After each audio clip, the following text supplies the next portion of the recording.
Did you know that at least 10% of the global population are workaholics?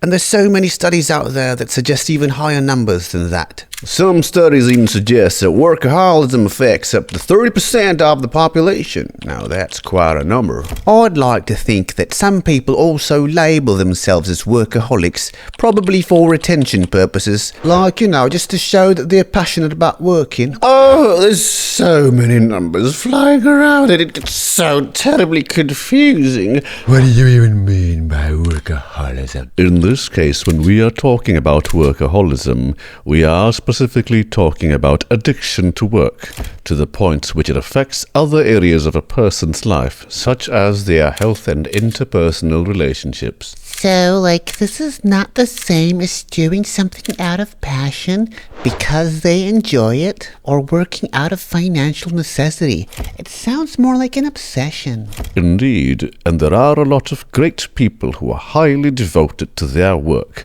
like teachers, athletes, and artists who find a lot of joy and fulfillment in their work. Here we are referring to those who use work as an excuse to neglect certain aspects of their life, such as relationships, or to avoid dealing with their emotions. So, what's the cause of workaholism? It does seem like workaholics are also perfectionists and have, obsessive-compulsive disorder. Well, some experts like Dr. Gabor Mate say it's linked to childhood trauma.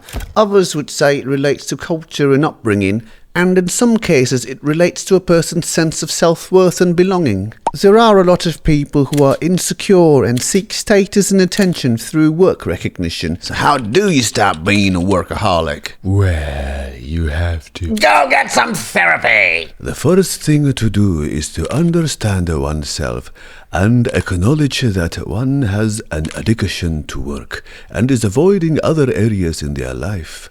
Once they have accepted this, then one has to start making effort to work the areas that have been neglected in life, whether it is a family, relationship, or one's health. They're gonna have to set some limits to how much time they spend working and go out and go have some fun. Sometimes these folk, they overwork themselves and they don't realize they burnt out. Also, one must address the source of this behavioral addiction, especially if it relates to one's childhood or life's experiences or any traumas which have not been resolved.